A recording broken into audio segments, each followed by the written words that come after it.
Terima kasih sudah meluangkan waktunya pada kelas pelatihan pendekatan inklusif dan kolaboratif dalam pemantauan partisipatif.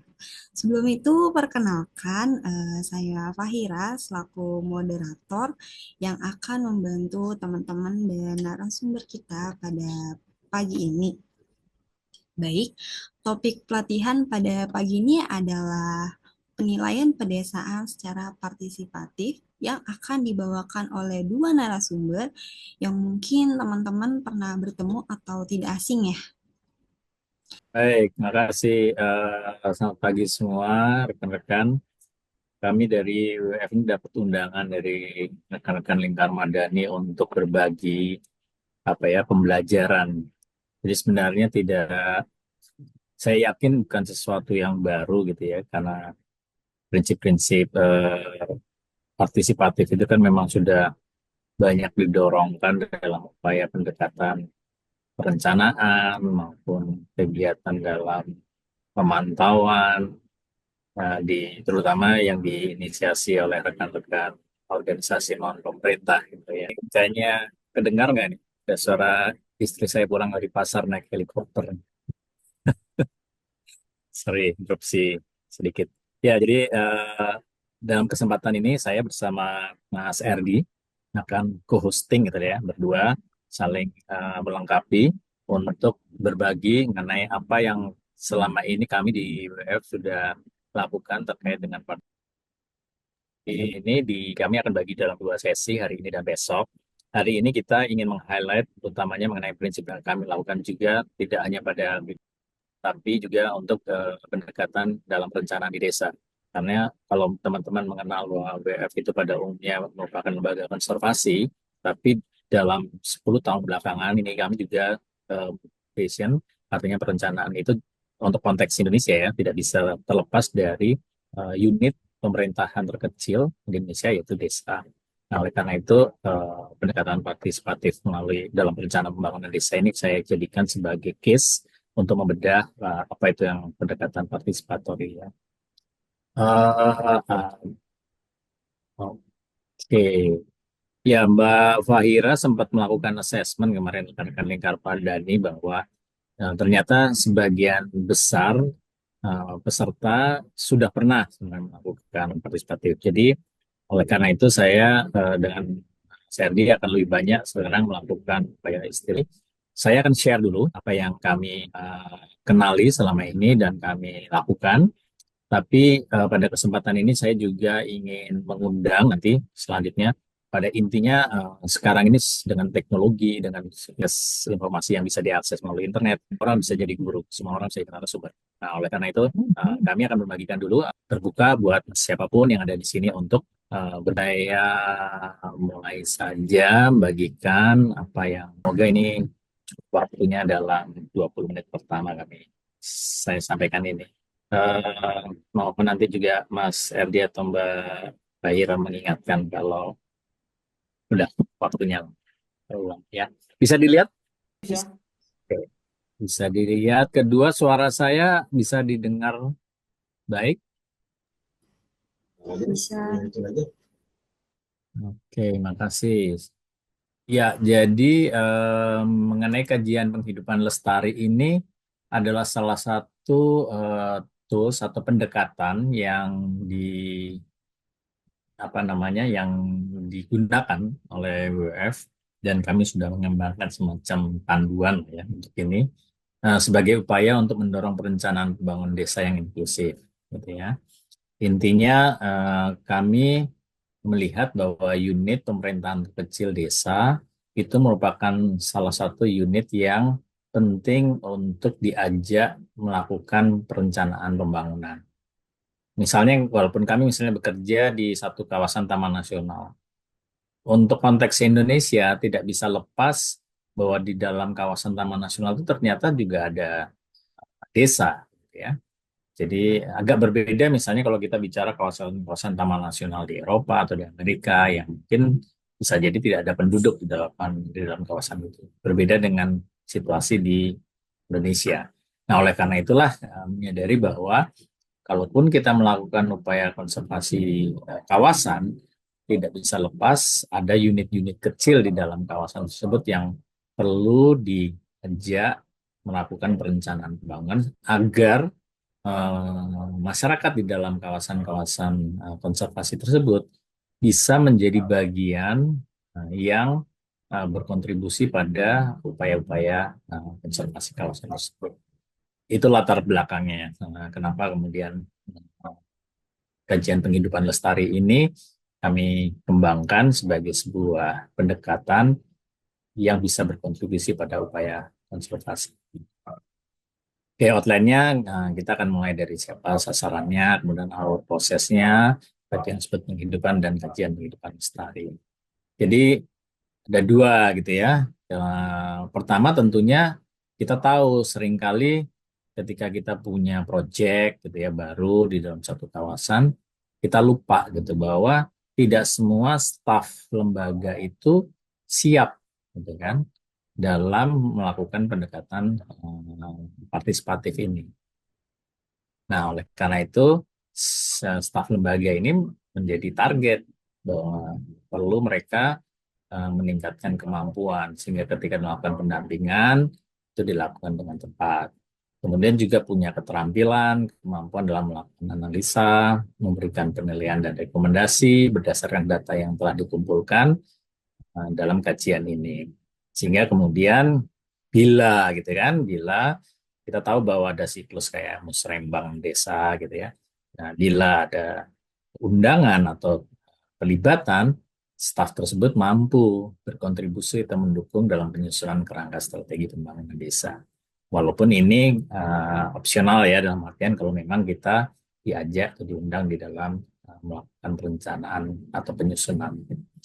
Nah, sementara target utamanya tentu adalah kader desa ataupun wakil masyarakat tersebut, di mana eh, dalam proses yang kita lakukan untuk dalam pengambilan data itu sebenarnya kapasitas yang utama itu ada di mereka gitu. Jadi ini kayak kita melakukan sekaligus juga mengajak mereka belajar bersama di dalam penggalian data, informasi itu bisa menemukan apa yang menjadi potensi, meningkatkan pengetahuan mereka dalam bukan, kemudian perwakilan desa juga di dalam perencanaan pembangunan desa, sehingga akhirnya ada kemandirian di dalam mengawal proses perencanaan desa tersebut.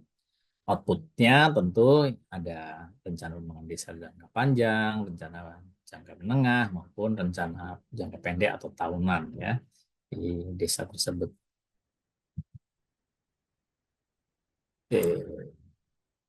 Nah, ini prinsip-prinsip yang kami dalam pemberdayaan masyarakat tersebut, ada beberapa hal yang kami catat. Pertama, perlu selalu dilihat apa landasan hukumnya. Misalnya perencanaan desa ada uh, permennya, ada undang-undangnya. Nah, itu seringkali perlu saya matikan sedikit ya video atau kamera saya supaya mungkin saya dengar agak ini gambarnya agak kabur. Tapi bisa dilihat ya, Mbak Fahira, bisa dilihat baik ya. Bisa, bisa, Mas. Oke, makasih. Ya, jadi uh, kemudian kebijakan yang kita dorongkan tentunya karena kami lembaga konservasi ya, berpihak pada konservasi, tapi juga pembangunan yang berkelanjutan. Jadi ada dua sisi, kalau sisi masyarakat ataupun desa misalnya ya, mereka tentunya melihat dari pembangunan kelanjutannya daripada konservasinya. Disinilah bridging atau saling menghormati antara dua apa namanya kepentingan tersebut bisa terus pengelolaan sumber daya alam lestari, kegiatan ekonomi kalau kami melihatnya bisa berbasis konservasi gitu ya pengembangan ekonominya, partisipasi dalam mendorong kemitraan yang efektif. Kita pahami bahwa tidak satu atau dua lembaga saja mampu berkontribusi, perlu dibuka partisipasi juga lembaga-lembaga lain untuk bisa mendukung gitu, di dalam upaya pemberdayaan masyarakat tersebut. dan juga penguatan kelembagaan, berbagi keahlian, seluruh di dalam kami berbagi, tapi bukan hanya dari kami saja. Nanti punya ada pesan tradisional dan hak kepemilikan bersama ini selalu harus menjadi pertimbangan di dalam pemberdayaan itu. Karena ada fondasi ya, sudah ada praktek-praktek di masyarakat yang sudah dilakukan selama puluhan atau ratusan tahun yang tidak bisa diabaikan begitu saja. Jadi sebesar-besarnya bisa dipertimbangkan. Dan kemudian keberpihakan terhadap kelompok masyarakat yang rentan. Dan tanggung jawab dan tanggung gugat. Ya. Ini artinya ketika satu lembaga seperti BWF masuk ke satu wilayah, kita juga harus bertanggung jawab dan siap untuk digugat apabila ternyata di dalam pelaksanaannya menimbulkan risiko gitu ya yang tadi terhadap kearifan yang ada di masyarakat. Nanti Mas Serdi akan berbagi mengenai safeguard gitu ya. Oke, alur proses kajiannya tentu ada 5 tahapan. Nanti terakhir kita lihat ya. Pertama, penyiapan sosial. Kedua, kemudian adalah proses pelatihan. Artinya sharing gitu ya, mengenai pendekatan seperti apa, modul teknik apa, perangkat apa yang akan digunakan, itu disampaikan gitu ya di dalam perencanaan. Tapi kemudian yang utama adalah persiapan sosialnya. Diterima nggak gitu, setuju nggak gitu untuk melakukan ini gitu kan? Karena ada panduan-panduan misalnya dari Kemendesa yang sudah baku gitu ya. Tapi kita akan mencoba memodifikasi gitu. Nah, untuk itu tentu harus diterima dulu kan. Nah, kemudian dari strategi dalam bentuk dokumen atau penelitian original ya. Sementara pihak-pihak yang lain itu adalah stakeholder. Jadi masyarakat tempatan itu bukan stakeholder, tapi mereka pemilik ya, atau pemegang haknya gitu ya. Nah, kemudian bila ternyata ada masyarakat adat IPLC, harusnya mereka yang memimpin proses-proses itu. Tentunya kapasitas di dalam penggunaan dengan itu drone misalnya, itu bisa ditambahkan kemudian, tapi kembali yang memimpin paket prosesnya mestinya adalah masyarakat tempatan. Gitu. Kemudian ada value, kepercayaan, kepercayaan itu juga harus dipertimbangkan sebagai dasar di dalam pengambilan keputusan-keputusannya. Nah, eh, ini yang bisa menjadi pertimbangan. Nah, artinya apa? Prinsip utamanya kembali pusat pada orang yang itu tadi aktif dan partisipatif, ada multi level gitu ya, ada di tingkat mulai dari desa dulu, kemudian kalau misalnya dia dalam kabupaten, kabupaten, provinsi, kemudian kalau dia dalam kawasan konservasi ada pemegang apa namanya otoritas pengelola kawasan. Nah ini berjenjang gitu ya. Harapannya terjadi interaksi antar unit-unit tersebut dalam bentuk kemitraan. Dan tentunya ini dinamis, tidak statis ya. Apa yang hari ini mungkin bisa dilakukan, mungkin 10 tahun yang lalu nggak relevan. Dan 10 tahun yang akan datang juga akan berubah lagi. Karena tadi kebijakan berubah, dasar hukum berubah. Yang pasti kita berharap perencanaan ini, atau kajian ini akan bisa berkelanjutan. Ini dari beberapa praktek yang dilakukan, ada beberapa highlight yang saya coba sarikan lah gitu ya, bahwa mengidentifikasi ini terutama adalah kelompok-kelompok yang terpinggirkan atau dikucilkan itu juga jangan sampai ada kelompok pria unik gitu ya, unik ini ya berbeda misalnya suku agama di dalam satu kampung bisa sebisa mungkin kita perlu menghindari tengah hal yang terkait hanya diinginkan saja gitu bahwa bukan yang dibutuhkan. Nah, itu yang perlu difilter berulang-ulang. Mungkin pada tahun pertama nggak bisa gitu, karena semua ingin memasukkan agendanya gitu ya. Saya inginnya ini, saya ingin ini, tapi kemudian apakah itu benar-benar yang dibutuhkan? Nah, ini perlu waktu gitu ya, proses untuk memisahkan antara keinginan dan kebutuhan. Kemudian juga jangan hanya yang gejala aja gitu. Karena misalnya tadi hari ini panas terus semua orang fokus pembahasan mengenai perubahan iklim gitu ya karena hari ini panas gitu. Padahal di bulan-bulan atau tahun sebelumnya yang terjadi lebih banyak karena banjir seperti gitu ya. Ada faktor-faktor lain yang eh, perlu dilihat tren ya, kemudian kecenderungannya. Nanti ada perangkat yang kita gunakan. Kemudian ya tadi tujuan orang-orang berbeda-beda. Nah, bagaimana ini bisa saling melengkapi. Nah, ini salah satu tahapan gitu ya, ketika kita mau analisis satu akar masalah, itu perlu dibedah, diurai gitu. Nah, tentunya kadang-kadang kita cukup punya waktu pertemuan saya. Untuk itu, ini adalah satu perangkat yang kami adopsi yang sebenarnya sudah banyak dikembangkan oleh lembaga-lembaga yang orientasinya pembangunan untuk diadopsi dalam perencanaan maupun nanti yang perlu dimonitor. Ada 5 komponen ya yang kita lihat di sini. Shock, trend, and seasonality ini adalah sesuatu yang menimbulkan kerentanan.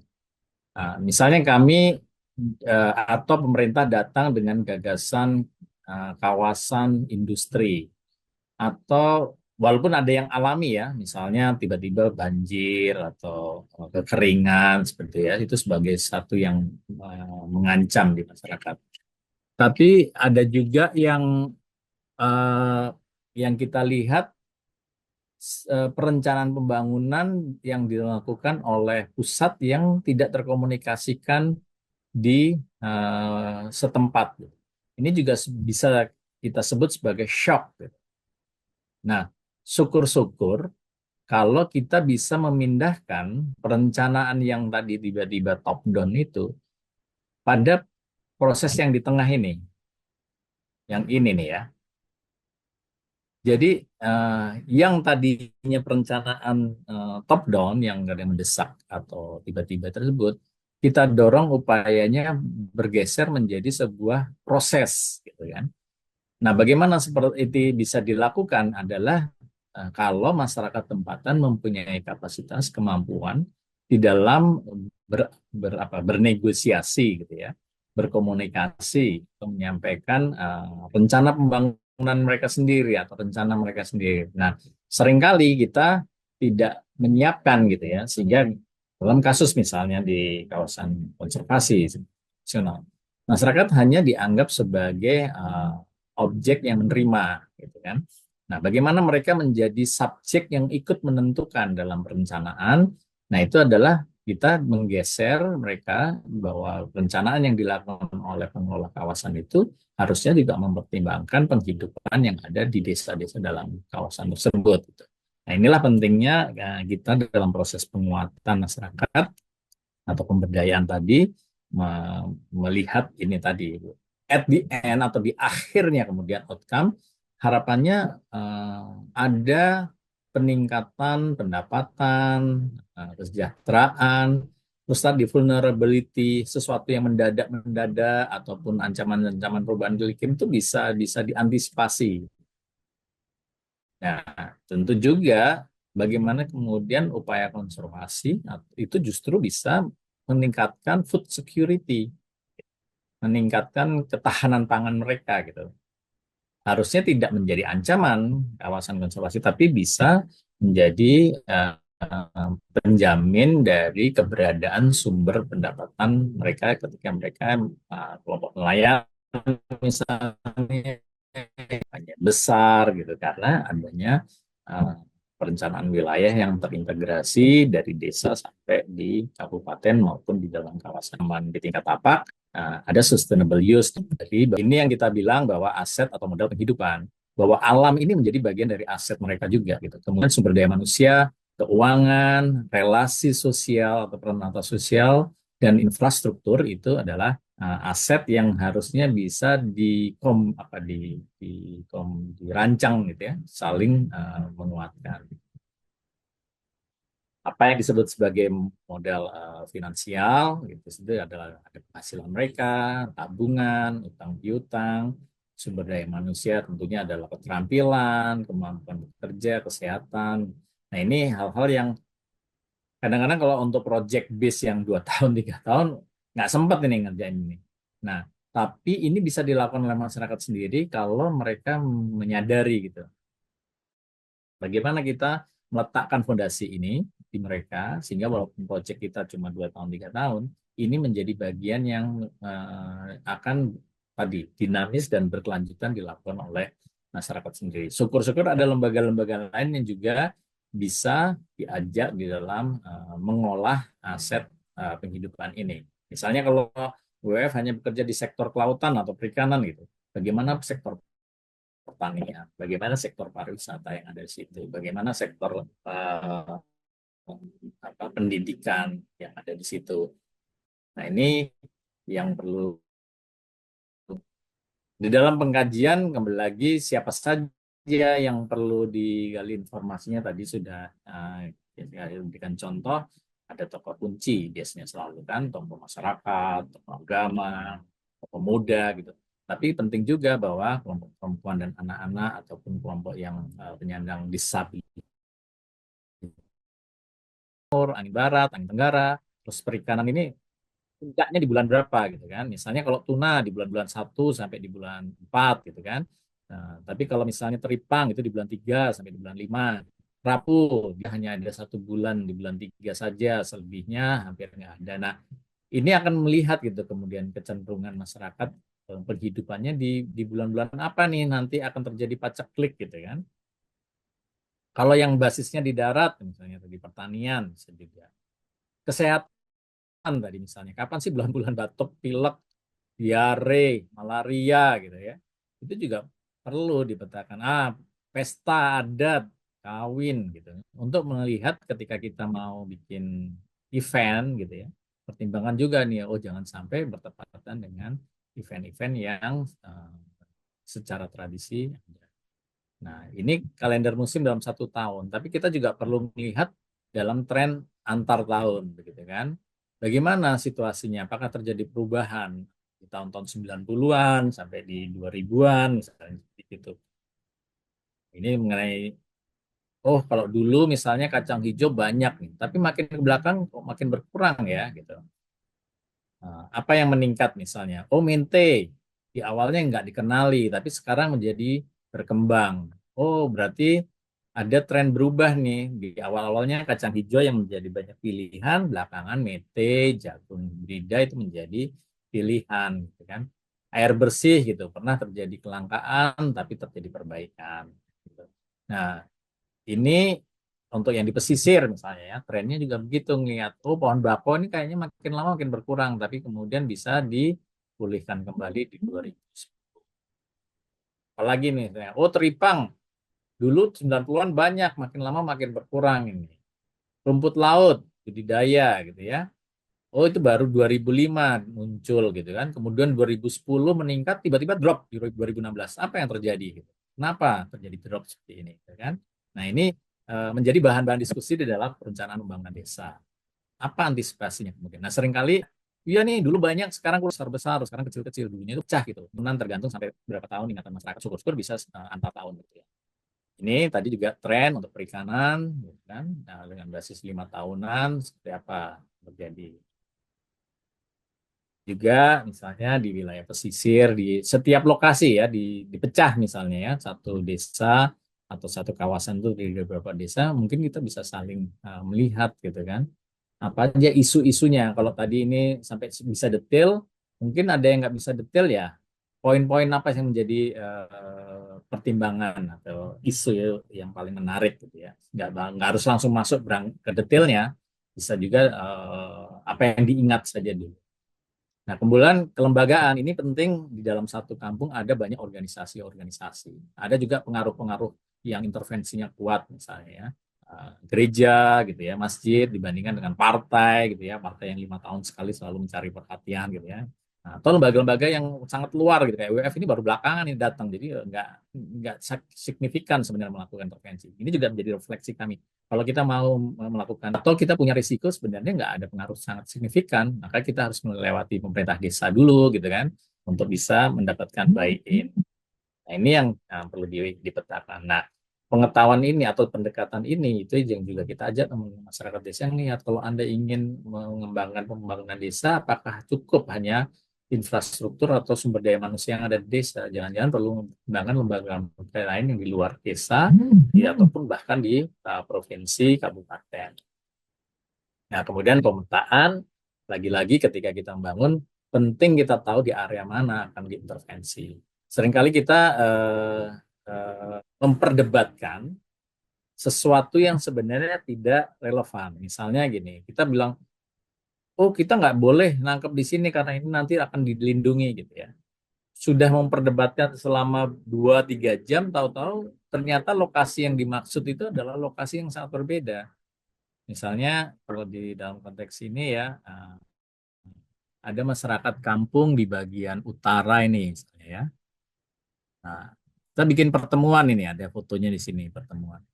Berdebat larangan lokasi atau akan ada sasi gitu ya. Sementara yang dimaksud dia akan disasi adalah lokasi di sini.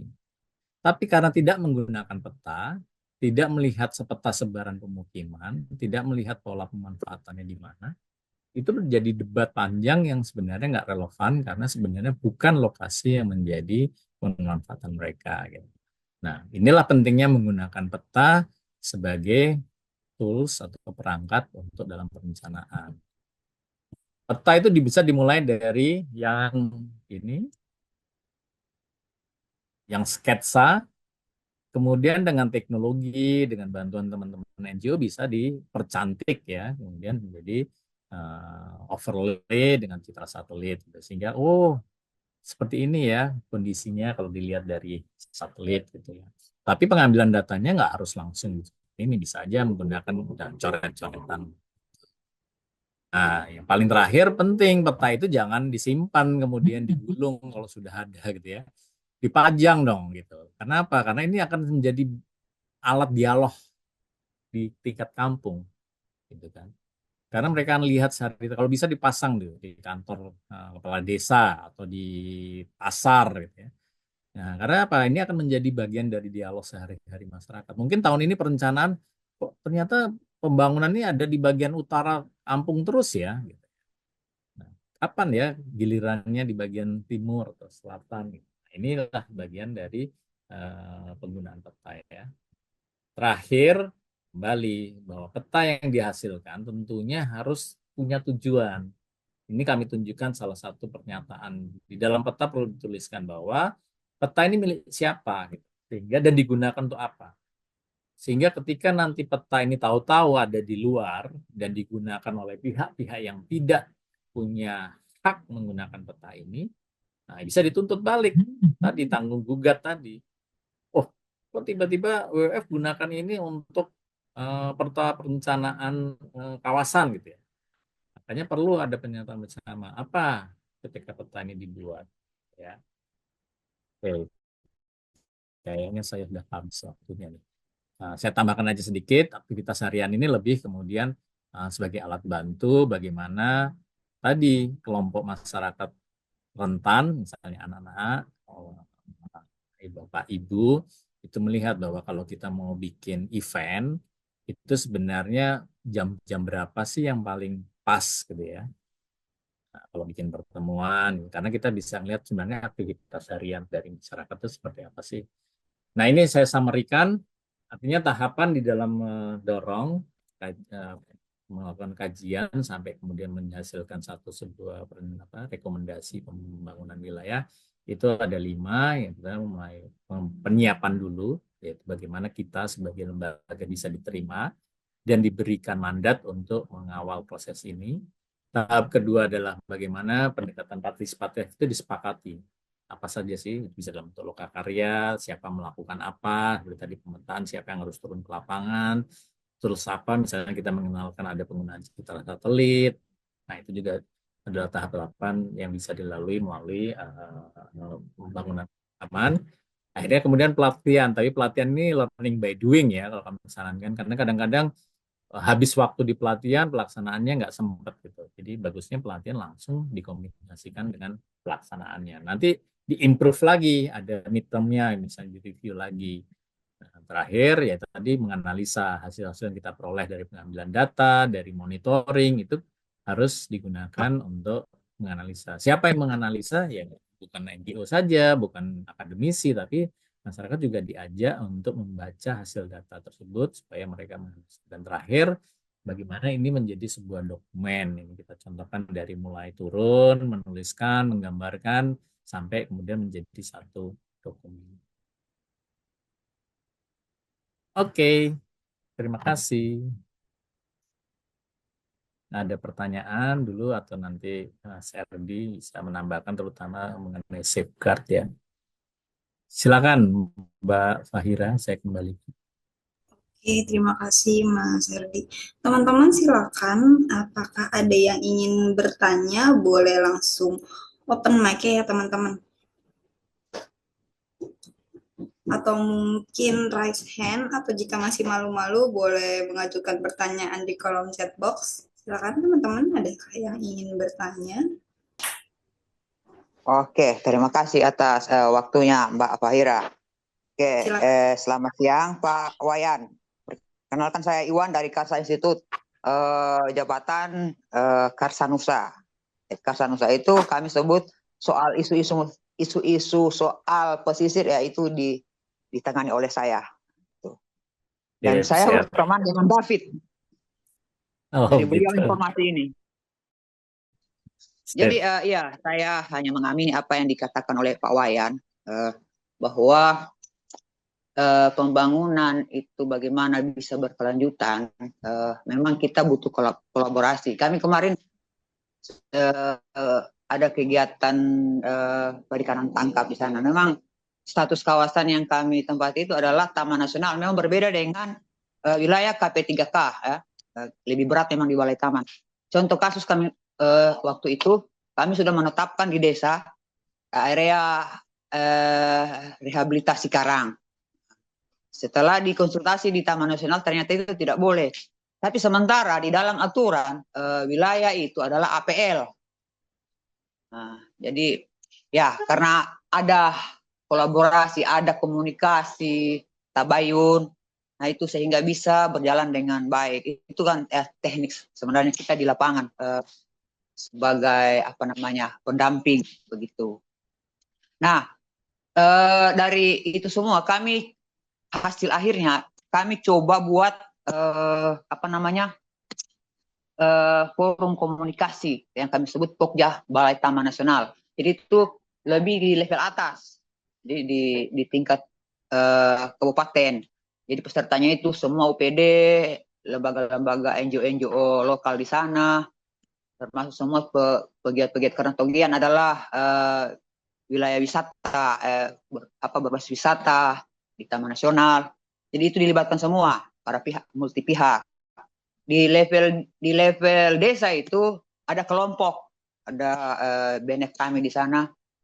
Kebetulan mereka suku Bajo, dan desa itu semua kalau soal sebut nama desa Kabalutan ada 2 frame yang melekat di sana. Tukang bom. Nah, ini tantangan kami di sana, tukang bom ini. Alhamdulillah, syukur sekarang ini di awal kami turun itu ada 6 pelaku yang susah diatasi. Tapi dengan adanya apa namanya komunikasi yang baik, kita coba menyelesaikan. Sekarang ini sudah ditahan di Palu gitu. Demikian Pak Wayan. Terima kasih Bang Iwan sudah berbagi. Ini Kabalutan ini Kampung Bajo ya kalau nggak salah ya. Iya, Togean itu memang kalau di sana itu ada beberapa suku ya. Jadi ada suku Togean, suku Baree juga, Gorontalo. Yang paling banyak itu di Kabalutan itu 90% Bajo. Jadi mereka memang itu sempat juga saya sampaikan bahwa memang di suku ini ya, bukan saya berdasarkan suku Pak. Artinya kalau suku ini memang dia punya aktivitas di laut itu sangat tinggi sehingga memang rentan terhadap pengerusakan. Menarik, menarik. Ya, sama juga. Saya kira ini juga menjadi pertimbangan itu. Pertama, yang ingin saya ajak gitu ya, teman-teman sekalian gitu, bahwa harusnya ketika kita menyebut ada satu suku tertentu gitu ya, seperti tadi Bajo dengan Karak, itu justru kita perlu dialogkan gitu ya. menjurus saat ini mungkin mereka berperilaku atau melakukan kegiatan-kegiatan yang dianggap oleh melakukan itu apakah karena memang intensinya mereka atau karena kembali tadi drive atau faktor yang ada kelompok-kelompok lain yang menggunakan mereka sebagai sumber ya pendapatan gitu. Misalnya pengusaha ikan ataupun tadi supplier pupuk seperti gitu. Nah, inilah yang kembali tadi bahwa dalam pemetaan kelembagaan tadi yang saya tunjukkan menjadi penting. Siapa sih yang mempengaruhi mereka gini? Siapa sih yang paling didengar mereka gitu? Kenapa kemudian itu menjadi perilaku yang kita kelompok yang lain menganggapnya sebagai kegiatan yang merusak gitu. Kenapa kita tidak merusak? Kenapa mereka melakukan pilihan itu? Nah, ini ya dialog-dialog antar kelembagaan itu yang perlu dikuatkan sehingga tidak cenderung menyingkirkan atau memojokkan gitu ya. Itu yang saya kira buat teman-teman yang bekerja di wilayah-wilayah kepulauan ini seringkali ditempatkan pada situasi yang nggak enak tadi gitu ya. Kita ingin mengatasi permasalahan, tapi justru sebagian besar di situ adalah masih melakukan kegiatan-kegiatan yang seperti itu gitu. Nah, perangkat-perangkat tadi harapannya bisa sebagai alat bantu untuk memetakan seperti apa nih aset tadi kan ada satu terutama sosial relasi. Makasih Iwan sudah berbagi. Yang lain mungkin ada juga. Jadi Kak Aroyan dari MDPI, Raisen, silakan Kak, langsung open mic-nya aja. Ya, terima kasih Kak Fahira. Selamat siang Pak Wayan atau Bli Wayan manggil ini. Oke, makasih Ayan. Ya, kenalkan Pak, saya Wayan dari MDPI. Nah, pengen dengar cerita aja dari WWF. Kira-kira selama ini melakukan pendekatan di masyarakat, biasanya ada bentuk-bentuk perlawanan tidak dari masyarakat eh, mengenai misalnya kan kadang kita melakukan sebuah konservasi dengan waktu tertentu ya, tenggat waktu tertentu 1 2 tahun dan seterusnya gitu. Nah, dan biasanya masyarakat nih lebih pengen yang instan ya. Apa sih dampak langsungnya yang bisa dirasakan oleh kami gitu, oleh masyarakat gitu. Misalnya kita bilang, oh perikanan berkelanjutan dan lain sebagainya itu oke itu tapi dalam jangka waktu lama. Nah, kira-kira bentuk pendekatan seperti apa yang bisa diterima ke masyarakat dari sebuah aksi konservasi itu bentuk bentuk instan ya walaupun kita sama-sama tahu itu tidak instan ya. Yang biasanya teman-teman WWF bisa dalam tanda kutip janjikan gitu ke masyarakat. Itu yang pertama. Terus yang kedua, seringkali kita ini kan mentoknya di timeline dari donor ya, 2 3 tahun seperti itu. Sedangkan kita tahu perubahan di masyarakat tuh butuh waktu yang tidak singkat. Seperti apa biasanya teman-teman WWF Mas untuk mematok ya tahun 1 sekian perubahan, tahun 2 tahun 3 dan seterusnya. Mungkin 2 pertanyaan dulu dari saya. Oke, makasih. Makasih Kang Rian atas pertanyaan. Saya kira ini pancingan yang menarik untuk kita diskusikan ya. Saya bisa berbagi di sini. Kembali saya coba share slide ini sebagai pertimbangan. Bisa dilihat ya. Nah, saya bisa dilihat yang peta kelembagaan ini ya, Kang Royan. Bisa, bisa Pak, siap. Oke, ya.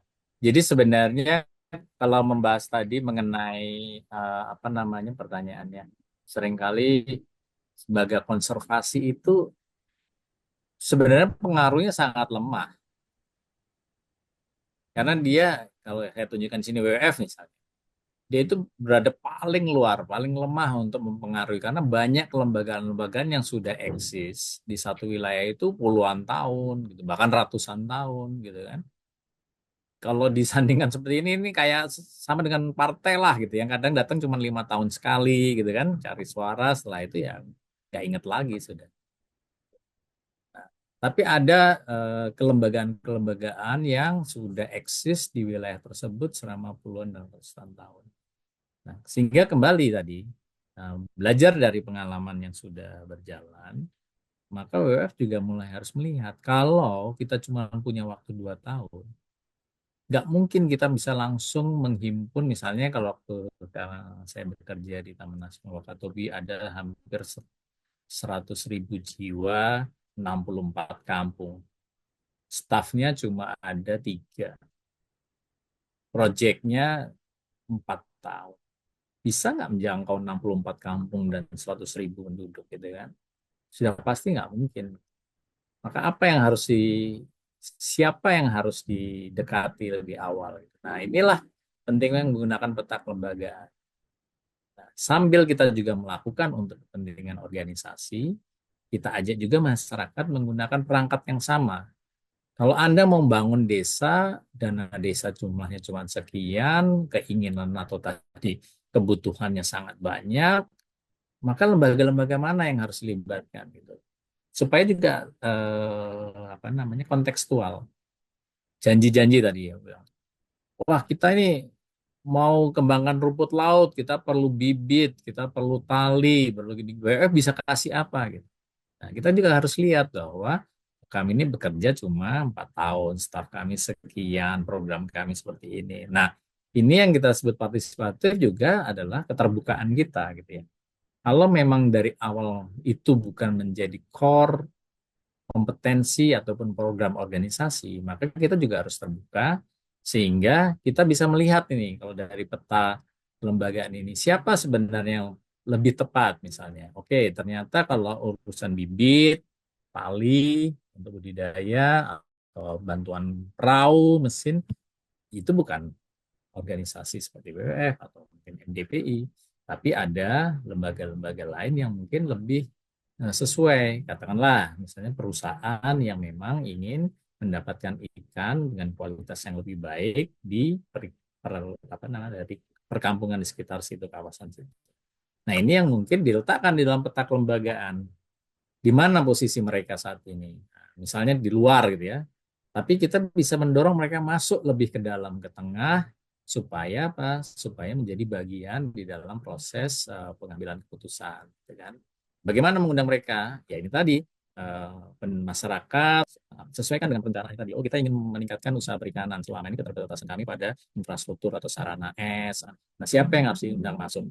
Nah, ini yang Bali. Terus kalau kelompok nelayan yang meminta mungkin lemah gitu ya. Oh, perlu ada yang lebih kuat. Ini ada rekomendasi dari kepala desa naik kemudian ke DPRD ataupun ke bupati untuk membantu supaya kita tidak terjebak pada itu bukan kapasitas kita. Kita juga organisasi yang memang mendorong upaya konservasi. Kita harus misalnya sehingga ketika ada tadi penolakan pengalaman ya saya sudah beberapa kali lah mengalami penolakan dibawain parang bahkan gitu ya atau dicuri asing gitu. Sudah sendiri kalau memang ada kecurigaan seperti itu siapa yang harus memberikan keyakinan karena nggak mungkin juga kita langsung datangi mereka kelompok-kelompok yang menolak tersebut. Maka kami akan kembali lagi ketika WWF datang ke sini karena mendapatkan undangan untuk bekerja atau kami punya MOU dengan bupati atau kabupaten misalnya. Nah, itu yang kita kemudian meminta bantuan bupati untuk menjelaskan kepada masyarakat bahwa kami hadir dalam waktu 4 tahun untuk bekerja seperti ini. Dan bupati juga yang kita minta bantuan untuk menjelaskan kepada masyarakat misalnya melalui perangkat-perangkatnya ya, nggak langsung Pak Bupatinya yang turun bahwa WWF ini menjadi bagian dari program Dinas Perikanan Provinsi misalnya untuk mengenalkan. Nah, itu yang kembali lagi kalau kita memahami partisipator. Nanti Mas Edi juga akan bicara soal safeguard ya, soal bagaimana memitigasi itu tadi kalau ada penolakan ataupun ada kecurigaan gitu. Nggak bisa, waduh ini masyarakat nggak ngerti nih atau nggak mau tahu nih. Nggak bisa. Makanya tadi peta kelembagaan itu menjadi penting. Posisi organisasi kita di dalam struktur masyarakat itu di mana supaya kita nggak merasa sok kuat. Nah, yang terakhir terkait dengan donor gitu ya, ada target project. Ada 2 kalau menurut saya. Yang pertama, kita juga harus biasanya kan belum turun kita udah bikin proposal kadang-kadang nih. Begitu turun, kayaknya situasinya nggak seperti itu tadi ya, ketika kita melakukan assessment pemetaan. kita juga harus menginformasikan ke donor. Atau ya di dalam work plan kita, mungkin kita perlu peninjauan, ada midterm review terhadap work plan itu. Sepertinya ini nggak realistis. Nah, penting kepada donor juga kita edukasi bahwa situasi di lapangan setelah kita melakukan assessment, setelah kita mencoba memulai proyek ini, itu kita sampaikan. Jadi kita berharap ada kesepahaman baru bahwa yang realistis outputnya adalah dari 10 katakanlah output yang kita janjikan dalam waktu 2 tahun mungkin cuma 3 atau 5. Donor biasanya akan komplain atau mempenalti kan kalau kita lapornya di belakang gitu. Sudah tapi sejauh pengalaman saya, kalau kita katakanlah 2-3 bulan di awal setelah melakukan assessment menginformasikan situasi fakta lapangannya, kok saya rasa selama ini mereka bisa memahami gitu. Nah, kemudian merevisi work plan, merevisi output. Ini yang kadang-kadang kita takut gitu mengkomunikasikan ini ke donor. Jadi kita diam aja, tahu-tahu kita berusaha memaksakan, padahal kita tahu bahwa itu tidak mungkin dilakukan. Terus nanti di akhir baru kita bilang, wah maaf kita cuma bisa sampai 3 dari 10 yang kita janjikan. Nah itu blunder kalau menurut saya. Sebaiknya justru di awal-awal kita sudah mengkomunikasikan bahwa ini nggak realistis, dan tentunya perlu ada fakta-fakta ya dari hasil assessment tadi untuk menginfokan ke pihak donor. Nah, bayangan pengalaman saya sejauh ini pada umumnya mereka bisa menerima. Memang ada risiko bilang, oh ternyata Anda lembaga yang nggak kompeten ini atau tidak sesuai dengan harapan kami. Tapi kalau teman-teman memberikan peta kelembagaan tadi akan bisa dilihat bahwa sebenarnya posisi lembaga kami itu di dalam struktur masyarakat atau struktur kawasan tersebut ini loh di sini. Jadi kalau kita mau masuk, maka yang kami harus pengaruhi dulu atau mendapatkan buy-in adalah misalnya bupatinya atau kepala kawasannya gitu ya. Nah, kalau fakta itu tidak bisa kita capai dalam periode awal, ya itu harus diinformasikan ke lembaga donornya. Sehingga kemudian ada kesepakatan baru. Oke, kalau gitu yang realistis mungkin hanya 3-5 dari yang dijanjikan. Yang lainnya apakah masuk di fase berikut atau kita minta tempo waktu perpanjangan. Nah, beberapa lembaga mengizinkan yang disebut sebagai no cost extension. Waktunya yang diperpanjang, anggarannya nggak ditambah. Gitu. Konsekuensinya tentu teman-teman harus cari lagi nih tambahan pendanaan lain atau agak ngirit nih. Karena waktunya diperpanjang tapi dananya nggak ditambah nih. Nah, tapi dengan penambahan waktu itu mengurangi risiko tadi. Hal-hal yang kita tadinya harus paksakan, harus terjadi, ternyata menurut kalender musim nggak mungkin kan. Ini ada event-event tradisi yang harus dilakukan nih. Ada libur lebaran, ada segala yang kita nggak bisa paksa lakukan. Kalau kita paksakan malah backfire atau apa menimbulkan tanggapan buruk masyarakat terhadap lembaga. Gitu Bang Ryan. Mungkin ada hal yang lain, silakan. Masih ada tanggapan. Siap, makasih Pak Wayan. Tadi buku yang di slide terakhir bisa di-share nggak itu? Boleh, boleh. Nanti saya share ke Mbak Ahira untuk saya lihat. Oke, sukses. Sami. Oke, ini Mas Veda, ini ada Kak Abdul Rashid yang raise hand. Silakan Kak, boleh langsung open mic ya. Ya, terima kasih. Terima kasih Ibu Fahira. Selamat siang. Di sini Selamat sudah siang. sudah hampir jam 12. Terima kasih Pak Wayan. Selamat siang sudah memberikan masukan. Terima kasih Pak Iwan sudah dari Karsa membuka perbincangan kita soal Taman Nasional Kepulauan Togian. Nah, ini menarik, Pak. Satu hal yang menjadi tantangan buat kita dalam yang menerapkan pendekatan perencanaan partisipatif di tingkat komunitas, terutama tingkat desa dan masyarakat adat, adalah mengintegrasikan dan menyelaraskan proses perencanaan partisipatif dan hasil-hasil yang kita capai kepada ke tingkat proses perencanaan reguler di tingkat desa yang serembang. sampai ke tingkat kabupaten. Nah, memang perlu kerjasama kolaborasi yang kuat, yang intens bagi kita sebagai fasilitator perencanaan partisipatif dengan paradigma yang berbeda tentu dengan perencanaan partisipatif pemerintah dan stakeholders lain di luar kita. Mohon maaf kalau katakan begitu. Nah, pendekatan kita memang berhasil menemukan permasalahan, kebutuhan, dan potensi di tingkat masyarakat. Dan itu kita coba integrasikan proses itu kepada perencanaan partisipatif di tingkat eh, pemerintah, tingkat desa. Memang ada hambatan. Kita berharap model-model pengelolaan, misalnya berkaitan tentang pengelolaan sumber daya pesisir. Nah, kami kalau teman-teman Karsa bermain di komunitas Bajo, kami di komunitas Bobongko. Ini komunitas Bobongko eh, secara tradisi mereka memang bukan komunitas nelayan, tapi mereka adalah masyarakat, awalnya masyarakat agraris, masyarakat yang adat yang mengintegrasikan, menyesuaikan pola-pola tradisional masyarakat pegunungan dengan ekosistem baru, ekosistem pesisir. Eh, Mereka ini agak terabaikan dalam percakapan kita soal pengelolaan sumber daya pesisir.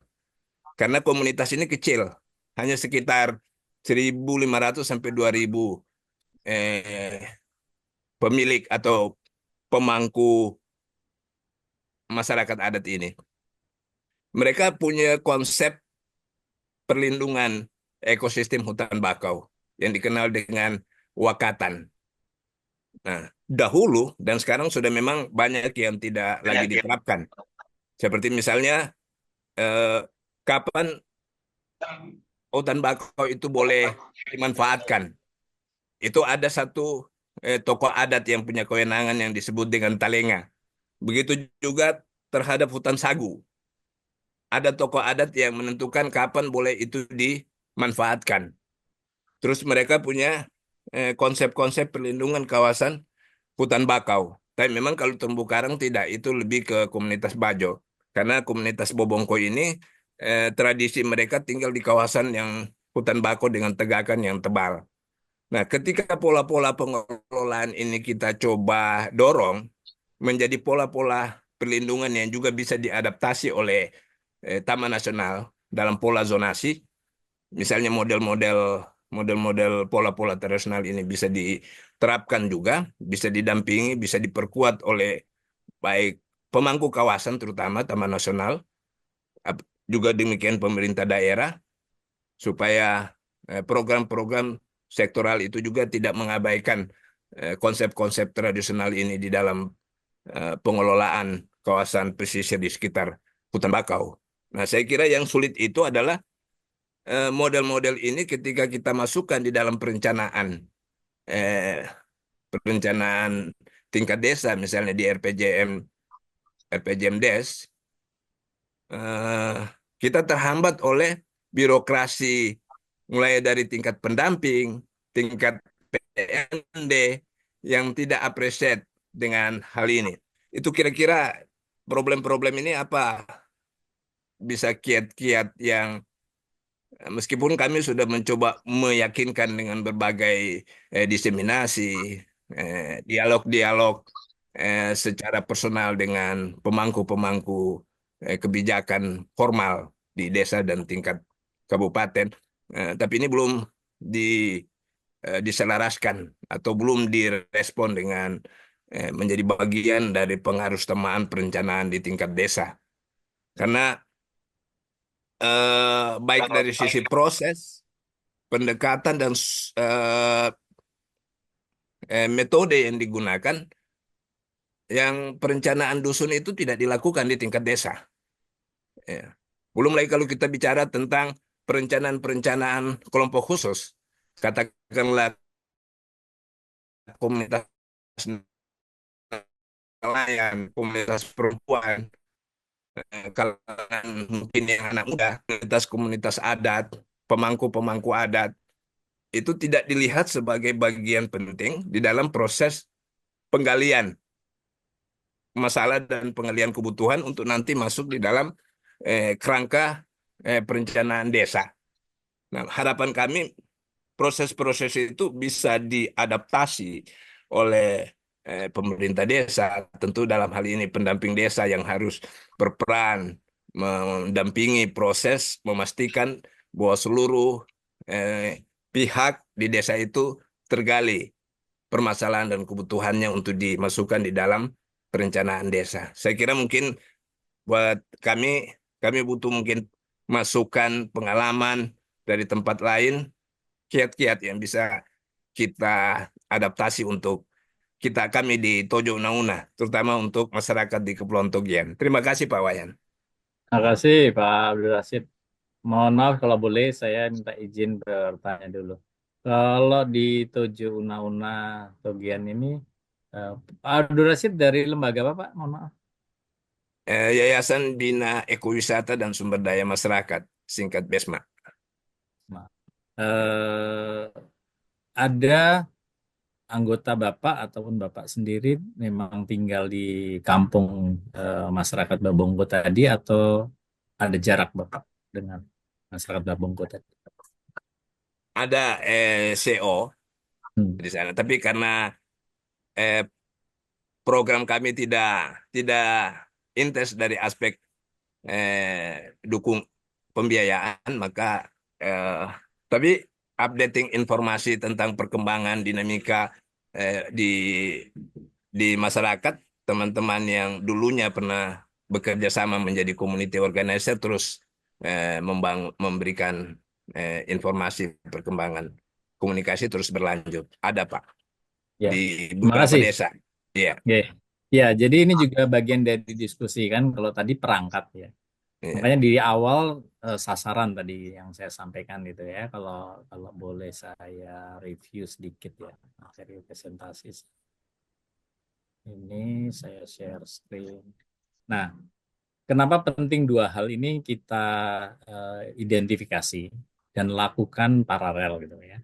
Pertama, staf lembaga kita. Kita sangat memahami bahwa seringkali ketika proyek baru kita menugaskan gitu ya satu staf untuk bekerja tadi gitu. Tapi kita harus ingat bahwa staf kita bisa jadi pertama tidak punya pengalaman atau tidak punya pengetahuan bahkan untuk teknik-teknik atau metode-metode tadi. Yang kedua, mereka bisa jadi proyeknya nggak lama, cuma 2 tahun atau syukur-syukur ada fase 2, fase 3 gitu ya. Tapi kalau cuma satu fase 2 tahun, rasanya memang nggak cukup gitu ya Pak ya. Nah makanya penting yang kemudian kita mempertimbangkan kehadiran ini tadi, kader desa atau perwakilan masyarakat yang selama proyek berjalan kita observe rasanya beliau atau mereka atau tadi masyarakat Babongko ini ada 1-2 orang yang kayaknya mereka punya antusiasme gitu ya, punya motivasi yang lebih kuat dibanding yang lain. Nah, bagaimana dalam proses periode project tadi bersama staf kita atau bersama CEO kita itu mereka ini kita gandeng betul sehingga perangkat-perangkat tadi pendekatan-pendekatan, perangkat-perangkat yang kita gunakan ini tertransfer ke perwakilan masyarakat atau kader desa itu tadi. Harapannya, nah tadi komponen-komponen musrembang ini kan sudah pasti akan tiap tahun berjalan, tapi belum tentu kita bisa mendampingi musrembang 4 tahun atau 5 tahun yang akan datang. Nah, syukur-syukur perangkat perwakilan masyarakat yang kita lihat tadi punya motivasi, punya rasa ingin tahu lebih, atau merasa dia kok selama ini suara saya nggak didengar gitu lah. Nah, itu yang kita dorong untuk menggunakan tadi peta kelembagaan. Ya, masyarakat Bapak ini cuma 100 orang dibanding 10 atau 100.000 warga masyarakat ini. Terlalu kecil gitu kalau bersuara gitu. Tapi bukannya tidak boleh tidak bisa dipandang sebelah mata kan begitu intinya ya. Kita ingin ya kelompok Bapak yang kecil ini tetap punya hak juga untuk didengar suaranya, untuk terlibat dalam perencanaan. Nah, itu juga sebagai satu bentuk motivasi ya, makanya Bapak harus menguasai, atau adik misalnya kalau memang anak muda harus menguasai tools atau pendekatan ini, karena kami mungkin hanya bekerja 2 tahun, tapi nanti selanjutnya kalian yang harus melanjutkan ini, gitu kan? Nah, ini salah satu yang sudah kami alami lakukan, terutama misalnya pengalaman kami untuk penguatan masyarakat adat. Kami akui di 8 tahun pertama proyek, bahkan kami tidak menyentuh yang disebut sebagai masyarakat adat. Apakah mereka tidak berhak? Sangat. Apakah mereka tidak perlu dilibatkan? Sangat perlu dilibatkan. Persoalannya, desain proyek dari awal itu tidak cukup memberikan sumber daya yang memadai untuk meletakkan masyarakat adat ini di ujung, di depan. Gitu ya. Itu satu, desain proyeknya, Pak ya. Yang kedua, kapasitas organisasi, stafnya juga nggak fasih gitu di dalam bekerja sama masyarakat adat. Seperti saya tadi, WWF ini awalnya pokoknya yang direkrut yang tahu ekologi, tahu terumbu karang, tahu spesies. Tapi begitu ngomong masyarakat adat, gagap. Staf WWF-nya sendiri gagap misalnya kayak gitu. Nah, terus bagaimana dong? Jangan sok tahu juga kalau memang stafnya tidak memiliki kapasitas. Maka pelan-pelan kemudian kami mencoba mencari siapa ya kira-kira yang paling bisa berdialog dengan masyarakat adat. Pertama tentunya bisa bahasanya kan. Kalau udah nggak bisa ngomongnya gimana cara berdialognya begitu. Nah, di tahun kelima barulah kami mendapatkan orang yang tepat dan donor juga bisa diyakinkan bahwa perlu loh masyarakat adat ini didorong maju ke depan sebagai bagian dalam pengambilan keputusan gitu. Nah, pertanyaannya, bisa nggak proyeknya 5 tahun atau lebih dari 5 tahun? Nah, ini juga kembali kefasihan meyakinkan donor, lembaga juga mencari kesempatan. Nah, tadi dalam peta kelembagaan itu menjadi penting ya untuk memposisikan lembaga kita sendiri supaya tidak over komitmen karena memang ternyata kita nggak kompeten di bidang itu, melibatkan lembaga lain atau orang yang lebih tepat untuk mengerjakan bidang itu, dan yang terakhir mengupayakan mobilisasi atau sumber daya untuk mendukung. Jadi WWF yang fundraising pada kesempatan itu, tapi yang mengerjakan bukan WWF karena kita tidak punya staf yang kompeten untuk mengerjakan itu. Nah, itu juga harus ada keterbukaan dari lembaga gitu ya, bahwa oh ini penting, tapi kami tidak kompeten untuk mengerjakan itu. Maka harus didorong siapa yang lebih kompeten. Nah, seperti tadi Bapak misalnya memang bidangnya di ekowisata gitu ya, tapi bekerja dengan masyarakat yang katakanlah marginal gitu ya. Wah, ini ingin mengerjakan, kita juga harus lihat kompetensi kita di mana, mungkin ada lembaga lain yang lebih tepat, jadi kita perlu bekerja sama. Ini yang peta kelembagaan itu saya yakin selama ini menjadi penting supaya kita mengukur, tahu diri juga di area mana yang kita bisa komit begitu. Kalau masih ada yang kurang pas, Pak, silakan, Pak. Jawaban saya misalnya ditanyakan kembali. Mas Veda, mungkin kita tahan dulu ya, karena masih ada pemaparan materi dari Mas Erdi ini. Oke. Terima kasih Mas Veda, mungkin bisa dilanjut ya untuk materi selanjutnya. Silakan Mas Erdi untuk. Baik, terima kasih kesempatannya. Nah, mudah-mudahan dengan waktu yang ada ini kita bisa optimalkan ya untuk berbagi juga pengetahuan mengenai ESSF ini. Ini dan juga ini istilahnya sebelum kita melangkah ke kegiatan-kegiatan di lapangan, termasuk kegiatan untuk PRA yang sudah dipresentasikan oleh Mas Weda gitu. Nah, kalau Mas Weda, saya memanggilnya Mas ya, karena dari awal dulu dengan Mas Weda ini sudah terlibat cukup lama, dan Mas Weda ini juga ada darah Jawanya juga ya. Jadi banyak juga rekan-rekan yang memanggil bukan beli tapi Mas gitu. Dan saya memanggilnya Mas Veda. Oke, dan senang sekali ya bisa ketemu teman-teman juga. Nanti saya berharap juga ada sesi perkenalan ya. Entah itu nanti di sesi yang kedua atau ketiga, tapi kita bisa mengenal satu sama lain. Nah, izin share ya Mbak Fahira terkait presentasi yang coba saya bawakan. Di layar juga sudah terlihat ya untuk presentasinya. Sudah, Mas. Dan kemudian kayaknya biar lebih efektif juga, biar nggak putus-putus, nanti video juga saya matikan ya. Tapi kita coba dulu deh. Jadi yang coba kami sampaikan dari Yayasan WWF Indonesia, ini adalah sebuah kerangka kerja perlindungan lingkungan dan sosial atau yang kita kenal dengan ESSF ya, Environmental and Social Safeguard Framework itu.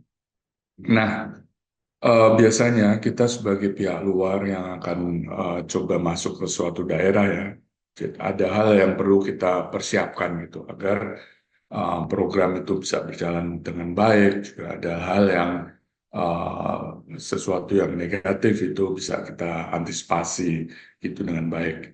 Yang sebenarnya prinsip-prinsip dalam ESSF ini juga uh, diperkenalkan juga oleh leluhur kita gitu. Jadi ini kalau biasanya di era modern atau di luar negeri juga cukup pandai gitu ya membuatkan sebuah framework itu. Pada prinsipnya hal-hal itu juga sudah kita lakukan gitu ya. Seperti misalnya ada apa namanya paribahasa di mana bumi dipijak, di situ langit dijunjung. Nah, itu adalah suatu hal yang juga terkait bagaimana kita menghormati uh, suatu daerah, adat istiadat, masyarakat dengan menggunakan bahasa yang baik gitu. Dan itu adalah prinsip-prinsip yang diterapkan di ya kita sebut aja ESSF ya, singkatan secara asingnya gitu. Dan di beberapa lembaga ini juga sudah diterapkan seperti lembaga lembaga UN, PBB ataupun World Bank ataupun lembaga donor lain juga mencoba memastikan bahwa kegiatan-kegiatan dengan mitra ini ada antisipasi terkait pengamanan atau keselamatan lingkungan dan sosial gitu.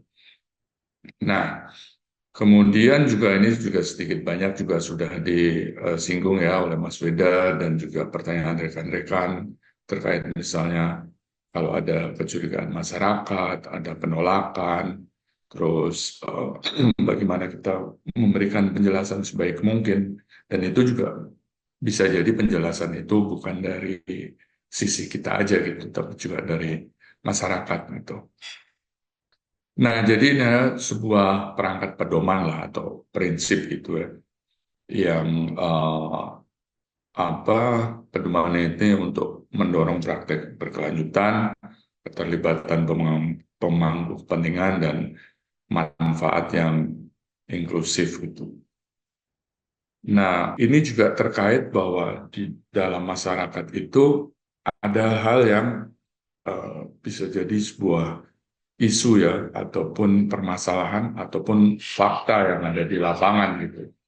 Dan itu bisa lintas sektoral, bahwa di suatu daerah itu ada masyarakat lokalnya, ada warisan budaya, ada masyarakat yang sudah menggunakan sumber daya itu atau mengakses sumber daya yang ada permukiman di situ, kesehatan, keselamatan, keamanan, terus bagaimana perlindungan alam dan pemanfaatan sumber daya ya, pemanfaatan sumber daya yang ada, sementara juga ada dorongan program terkait perlindungan alam misalnya, kemudian juga hak asasi manusia, kesetaraan gender, dan juga isu-isu perubahan iklim gitu. Nah, ini yang coba diadres dengan menggunakan prinsip SSF ini. Di WWF sendiri setidaknya safeguard ini adalah untuk memastikan bahwa tidak ada diskriminasi kemudian memastikan adanya partisipasi publik, adanya akuntabilitas, dan menghormati hak-hak masyarakat, dan kemudian juga transparansi gitu. Tapi juga dalam pengenalan ESSF ini yang mungkin juga rekan-rekan juga sudah terapkan, itu juga ada beberapa prinsip ya yang lebih detail lagi gitu. Nah, paling nggak ada 7 yang coba saya quote di sini, bahwa prinsip utama SSF itu ada terkait pengelolaan lingkungan dan sosial. Ini identifikasi ataupun menilai dan mengelola dampak lingkungan sosial dari kegiatan, proyek atau program yang didorongkan, termasuk kalau ada perubahan ekosistem, termasuk dampak polusi dan dampak juga ke kesejahteraan masyarakat gitu. Dan memastikan bahwa proyek tidak merusak lingkungan dan penggunaan sumber daya secara berkelanjutan gitu. Poin berikut yang tadi juga di quote di prinsip ESSF di WWF juga partisipasi dan keterlibatan pemangku kepentingan. Ini cukup jelas ya, adanya keterlibatan masyarakat. Kemudian yang ketiga, perlindungan hak-hak masyarakat gitu. Nah, pelibatan masyarakat ini juga terkait ini ya, yang kalau ada disingkat Padiatapa ya, persetujuan atas dasar informasi di awal tanpa paksaan gitu. Nah, ini juga perlu dipastikan ya dalam poin ini, bahwa dalam mendorongkan sesuatu kita ada persetujuan, tidak ada paksaan terhadap ke masyarakat gitu. Kemudian ini dalam hal kasus tertentu ya, dalam sebuah proyek atau program gitu berdampak pada pemindahan sebuah komunitas gitu, sebuah masyarakat. Dan ini yang coba dihindari ya, tidak ada pemindahan paksa terhadap suatu komunitas masyarakat yang kalau di WWF sendiri sih sejauh ini tidak ada terkait pengalaman bahwa dalam sebuah mendorongkan sesuatu, misalnya kawasan konservasi gitu, dan kemudian berdampak terhadap pemindahan paksa masyarakat, itu tidak sampai kejadian. Tapi ini juga perlu diantisipasi, sehingga istilahnya kita perlu melakukan checklist di awal, apakah ini akan berdampak ke depannya terhadap pemindahan paksa masyarakat gitu. Kemudian yang poin kelima adalah pencegahan eksploitasi dan diskriminasi, saya pikir cukup jelas ya. Dan kemudian kesehatan dan keselamatan masyarakat. Nah, ini hal-hal yang terkait khususnya nanti yang implementasinya, apakah ada dampak-dampak yang terhadap kesehatan maupun keselamatan masyarakat ya.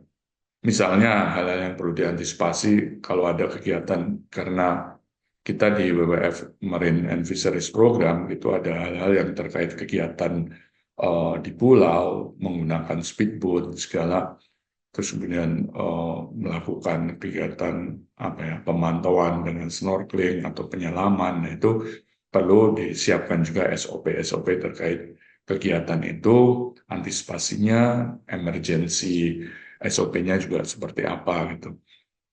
Nah, itu yang perlu dipersiapkan. Kemudian ada sistem pemantauan dan evaluasi yang berkelanjutan. Nah, ini juga di dalamnya ini perlu disediakan macam mekanisme pengaduan ya, jika ada hal-hal yang terkait sengketa, itu ada mekanisme penyelesaian sengketa yang adil dan transparan. Ini juga perlu dipersiapkan. Dan yang terakhir itu ada kepatuhan terhadap hukum dan standar internasional, ya baik hukum di negara kita yang berlaku maupun standar-standar terhadap program yang kadang-kadang standar itu juga dibawakan di internasional gitu ya, terhadap pelindungan lingkungan, hak asasi manusia, uh, dan lainnya, atau kesetaraan gender segala. Nah, itu seenggaknya prinsip yang ada. Kemudian ini langkah-langkah ya untuk memulai program atau proyek berdasarkan prinsip ESSF ini. Ini juga seenggaknya juga berulang dengan memastikan prinsip yang ada yang disebutkan di slide sebelumnya. Paling nggak memastikan itu pertama ya tentu ada penilaian dasar dan studi kelayakannya. Di sini penilaian dampak lingkungan dan sosial yang komprehensif, bagaimana kondisi dasar ekosistem dan masyarakatnya seperti apa, itu perlu diidentifikasi di awal gitu. Juga sosial dan budaya yang ada gitu ya. Kemudian analisis keterlibatan pemangku kepentingan gitu. Nah, ini juga identifikasi, memetakan pemangku kepentingan yang ada, termasuk pemerintah daerah, adat, nelayan, organisasi masyarakat yang ada di sana, bahkan juga private sector gitu ya. Sehingga di dengan adanya analisis tersebut kita mampu juga membuatkan macam Tor network analisisnya gitu ya, dalam mendorongkan sesuatu pendekatan-pendekatan apa dengan pemangku kepentingan yang ada itu sesuai gitu. Nah, yang prinsipal juga adalah sebelum memulai program kita juga perlu mengembangkan rencana pengelolaan lingkungan dan sosial itu sendiri gitu. Jadi ini rencana untuk memitigasi dampak lingkungan, mencegah kerusakan, kemudian dampak lingkungan sosial yang ditimbulkan dari apa yang kita dorongkan itu. Apakah misalnya ada perubahan mata pencarian atau hal-hal yang terkait isu sosial yang lain. Nah, ini perlu kita petakan gitu dalam rencana pengelolaan lingkungan dan sosial ini gitu. Ini juga termasuk pemantauan dan pengelolaan adaptif dan kemudian juga termasuk juga memuat tata kelola dan praktek tradisional yang sudah ada juga ini perlu dimasukkan gitu. Nah, kemudian mekanisme pengaduan ini yang perlu juga kita persiapkan gitu sebelum ada program dan proyek yang berjalan gitu ya. Apa istilahnya mekanisme atau saluran yang dapat diakses itu juga sesuai budaya dan sehingga pengaduan dari anggota masyarakat dapat disampaikan dengan baik gitu ya. Terus masyarakat juga apa ya istilahnya, bahwa masyarakat didorong untuk tidak pasif, tapi ada mekanisme untuk menyalurkan keluhan itu gitu. Sehingga pengaduan itu transparan dan bisa direspon dengan baik dan untuk menjaga kepercayaan juga gitu bahwa program nantinya itu diterima dengan baik oleh masyarakat dan juga untuk mencegah konflik gitu. Dan yang kelima ini pengembangan kapasitas dan keterlibatan lokal. Nah, keterlibatan lokal tadi juga sudah dimention di poin 2, tapi ini juga bagaimana kita dalam sebuah program itu tentu ada manfaat ya dari sisi pengembangan kapasitasnya oleh masyarakat gitu. Kemudian pemantauan dan pelaporan ya tentu monitoring, evaluasi sebuah program itu harus selalu dilakukan dan evaluasi yang ada itu bisa diterapkan melalui pengelolaan yang adaptif gitu ya. Sehingga hal-hal yang perlu disesuaikan, perlu diantisipasi, perlu hal yang tidak terduga itu bisa disesuaikan dengan baik. Tuh. Nah, bagaimana dengan tadi ya kegiatan penilaian partisipatif yang bisa dilakukan dengan baik itu? Nah, poin-poin ini ya tentu nanti juga pembelajaran dari teman-teman ya. Siapa tahu juga ada yang terlewat gitu atau hal yang bisa jadi disesuaikan gitu ya. Bahwa dalam mendorongkan kegiatan sebuah PRA atau kegiatan yang lain itu seenggaknya itu sudah partisipatif dari awal gitu ya. Jadi di PRA representatif, nah itu bisa jadi masalah, bisa juga yang dihasilkan nanti perlu penilaian lingkungan dan sosial yang mendalam gitu ya mengenai pemetaan sumber daya yang ada gitu. Dan yang ketiga, mulai dengan masyarakat yang ada di sana. Nah, kadang-kadang sumber daya yang ada mungkin kurang pas gitu ya. Apakah istilahnya justru masyarakat antipatif dengan itu, dan kemudian dengan cara yang kurang pas juga gitu, ya, tentunya itu menjadi tidak efektif itu. Jadi kita perlu cari metode termasuk penyampaian dalam mendorongkan PRA ini supaya lebih efektif. Terus yang keempat di sini ada pengembangan rencana pengelolaan dampak lingkungan dan sosial. Saya pikir ini juga hal yang lebih ke arah penyiapan program ataupun proyek di awal gitu ya terkait rencana pengelolaan dampak dan lingkungan serta sosial. Kemudian perlu adanya mekanisme pemantauan dan evaluasi yang partisipatif. Jadi hasil dari PRA itu kita kembalikan lagi nih ke masyarakat. Bagaimana nih yang dihasilkan? Apakah sudah sesuai atau ada hal yang masih perlu diperbaiki gitu. Nah, ini bagian dari evaluasi partisipatif juga gitu, evaluasi bersama gitu. Nah, kemudian kembali di sini juga adanya mekanisme pengaduan ya. Artinya kalau untuk melaporkan masalah atau keluhan berkaitan dengan PRA, baik aspek lingkungan maupun sosial itu bisa tersampaikan gitu. Nah, jadi kita juga coba memastikan mekanisme pengaduan ini dalam sebuah kegiatan tetap juga bisa dilakukan. Nah, yang ketiga, yang ketujuh itu peningkatan kapasitas dan pendidikan lingkungan bagi masyarakat. Maaf ini ada tipu-tipu sedikit ya, bahwa untuk mendorongkan kegiatan PRA itu juga bisa menjadi sebuah kegiatan peningkatan kapasitas bagi masyarakat itu sendiri gitu.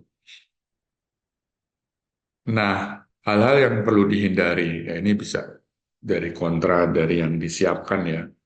Ini juga teman-teman yang sudah punya pengalaman, biasanya juga ini sudah coba diantisipasi ya. Misalnya tidak partisipatif, itu ya artinya kita juga perlu dengan baik menentukan stakeholder yang cukup mewakili, representatif, juga dengan cara keaktifannya. Nah, yang kedua ini yang kadang-kadang tidak terasa kita ini ya melontarkan sesuatu yang itu menjadi sebuah janji itu. Yang kadang-kadang ini yang diminta lagi ditagih lah oleh masyarakat bahwa pernah menjanjikan sesuatu barang, jasa ataupun lain. Nah, ini yang mudah-mudahan ini yang bisa dihindari gitu ya. Jadi tidak ada menjanjikan apa-apa terkait dalam pelaksanaan kegiatan gitu. Kemudian mendiktekan atau mengarahkan sesuatu sehingga hasilnya menjadi sebuah persepsi yang dari si si apa istilahnya si pembuat kegiatan itu gitu. Nah, ini yang kurang pas juga. Yang keempat, ini mengabaikan konteks lokal, terus tidak transparan dan akuntabel, kemudian metode yang tidak sesuai, dan juga tidak mengidentifikasi risiko dan dampak gitu. Dan kemudian juga tidak menyesuaikan keterbatasan sumber daya ataupun waktu. Jadi kadang-kadang bisa jadi ya sebuah kegiatan FGD atau dalam PRA ini waktunya kita paksakan gitu ya. Padahal masyarakat nggak pas gitu ya. Tapi kita memaksakan waktu yang ada gitu sehingga ya kurang kurang sesuai juga. Terus kemudian tidak memperhatikan isu kesehatan dan keselamatan. Misalnya lokasi PRA eh, cukup remote dan memerlukan apa misalnya berangkat dengan perahu segala. Nah, ini yang harus diantisipasi juga. Itu mungkin hal-hal yang baik dipersiapkan maupun dihindari. Sehingga pada prinsipnya isu-isu permasalahan lintas sektoral itu bisa coba diantisipasi ESSF itu sendiri. Yang kalau kita akan mencoba untuk memenuhi bahwa dalam sebuah kegiatan itu kita perlu memikirkan manajemen risiko dan keterlibatan masyarakat atau stakeholder secara keseluruhan dan ada mekanisme pengaduan atau keluhan gitu.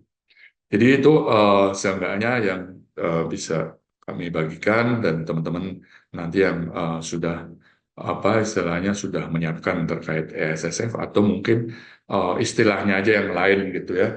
Nah itu bisa sharing juga di sini gitu. Terima kasih dan saya kembalikan ke Mbak Fahira. Ini juga email saya dan Mas Weda juga nanti bisa diakses kalau berharap nanti komunikasinya bisa berlanjut gitu. Terima kasih dan kembali ke Mbak Fahira. Saya lebih ke teknis mengenai, saya bertanya Pak, ya, soal eh, metodologi perencanaan partisipatif ini kan saat ini sudah tidak lagi semacam menjadi pendekatan yang prioritas oleh banyak kita di kalangan eh, NGO. Saya lihat perubahan ini metodologi perencanaan partisipatif terutama PRA itu sangat eh, menguat penggunaannya di era-era 80-an, 90-an awal. Tapi ketika memasuki era 90-an akhir sampai saat ini, pendekatan-pendekatan itu tidak lagi menjadi eh, salah satu prioritas penting dalam peningkatan kapasitas di tingkat NGO terutama dan CSO-CSO yang bermain di tingkat komunitas. Nah, ini yang membuat dalam akhir-akhir ini pendekatannya lebih, apalagi yang menggunakan pendekatan advokasi, mohon maaf. Advokasi dalam makna yang simple, tidak substantif, di mana mengabaikan aspek perencanaan di tingkat komunitas, penguatan kapasitas kelembagaan, yang kadang-kadang isu-isu hak-hak masyarakat adat itu di take over oleh lembaga tertentu tanpa lewat proses penguatan di tingkat komunitas. Nah, sulit sekali kita mencari lembaga-lembaga yang concern untuk penguatan CSO dalam perencanaan partisipatif dengan metodologi-metodologi yang betul-betul dengan penggunaan alat-alat filosofinya. Sehingga ini juga tumpang tindih pendekatan di tingkat komunitas juga menjadi masalah. Menurut kami, pengalaman kami di tingkat komunitas, jadi tumpang tindih metodologi yang digunakan oleh teman-teman CSO. Ditambah lagi dengan tidak menjadi metode arus utama dalam perencanaan di tingkat pemerintah. Nah, berkaitan dengan perlindungan hak-hak masyarakat di dalam proses perencanaan, itu penting sekali. Seperti misalnya pengetahuan-pengetahuan tradisional masyarakat tertentu eh, itu tidak didokumentasi dengan baik, terus dijadikan sebagai alat penguatan di tingkat komunitas untuk memperbaiki tata kelola lingkungan.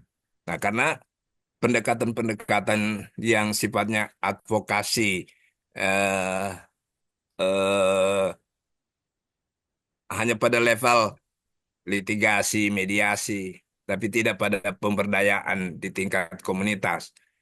Nah, saya mungkin tidak bertanya, tetapi saya boleh juga bertanya, adakah lembaga-lembaga yang bisa memberikan, yang memfasilitasi program peningkatan kapasitas kawan-kawan NGO, terutama di tingkat lokal, agar mereka memiliki skill di dalam penerapan eh, metode-metode perencanaan partisipatif.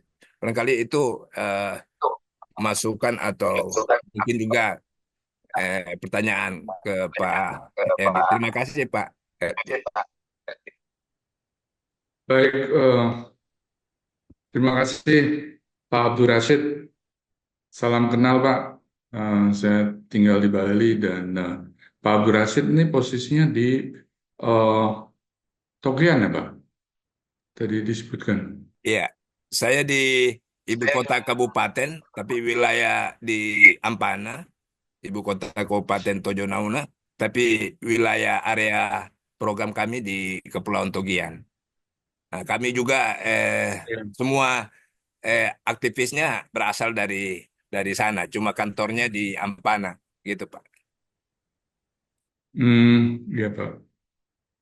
Ya, baik. Nah, ini coba saya ini ya apa respon juga gitu terkait pengalaman Pak Rashid bahwa PRA ini tidak menjadi utama gitu di banyak NGO maupun apa ini fasilitator masyarakat gitu. Nah, itu benar sih Pak. Kami rasakan juga di WWF sendiri, PRA itu eh, mungkin di awal-awal program ya itu dilakukan dan saat ini tidak banyak itu dilakukan kembali. Tapi sejauh ini mungkin ini adalah macam apanya ya, semacam pengembangannya lah gitu ya. Jadi eh, pada intinya PERA itu kan kita pengen menilai kapital aset ya. Nah, kemudian di hal tertentu dalam hal kapital aset terkait natural aset itu eh, ada hal yang ingin kita nilai dengan masyarakat yang terlibat di dalamnya gitu. Misalnya kalau di masyarakat kita, di masyarakat pesisir dan pulau-pulau kecil itu pemantauan terumbu karang, terus ikan, perikanan segala masih banyak dilakukan atau disupport oleh NGO di mana NGO itu bekerja. Padahal penting juga bahwa dalam sebuah kawasan konservasi atau wilayah kelola berbasis masyarakat, itu masyarakat itu sendiri ya yang bisa menilai gitu. Sehingga WWF juga menyediakan tools yang mungkin besok bisa kita share ya terkait bagaimana pemantauan ekologi dan sosial di wilayah kelola berbasis masyarakat itu bisa dilakukan sendiri oleh masyarakat gitu. Sehingga ini juga bagian dari si PRA itu sendiri gitu. Tapi dalam hal ini adalah melakukan penilaian di uh, kapital aset pada natural aset dan sosial asetnya gitu. Dan saya pikir PRA ini masih relevan di dalam konteks pengembangan komunitas dan apa ini keberlanjutan lingkungan. Dan kita juga masih gunakan Pak.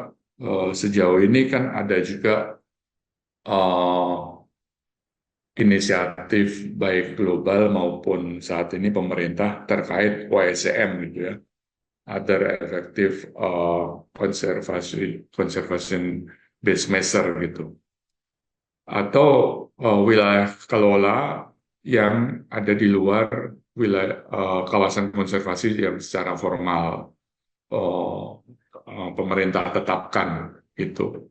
Ya, pada waktu-waktu sebelumnya wilayah kelola ini kan bisa disebut LMMA atau Locally Managed Marine Area ataupun mungkin ICCA ya Mas Weda, Indigenous apa itu Conservation Area gitu. Dan kita sedang menguatkan wilayah-wilayah ini yang berada di luar kawasan konservasi yang secara resmi ditetapkan oleh pemerintah, yang saat ini disebut disebut sebagai OECM itu gitu. Nah, OECM ini kalau ingin kita menggali di awal itu PRA juga memainkan peranan penting gitu. Sehingga WWF juga sejauh ini lakukan juga gitu parasit. Misalnya kita ada pengembangan OSM di Rangko, Labuan Bajo. Nah itu satu pendekatan di awal itu kita lakukan PRA dan di dalamnya juga ada pemetaan partisipatif masyarakat gitu. Dan jadi menurut saya dalam apa dalam tahap tertentu PRA ini tidak dilakukan, tapi di tahap awal sebuah program itu masih relevan untuk dilakukan, ataupun terdapat pengembangan-pengembangan dari PRA itu sendiri untuk menjawab hal-hal terkait apa kapital aset yang ingin dijawab gitu. Nah, mudah-mudahan ini bisa menjawab dari pertanyaan Pak Rasid ya.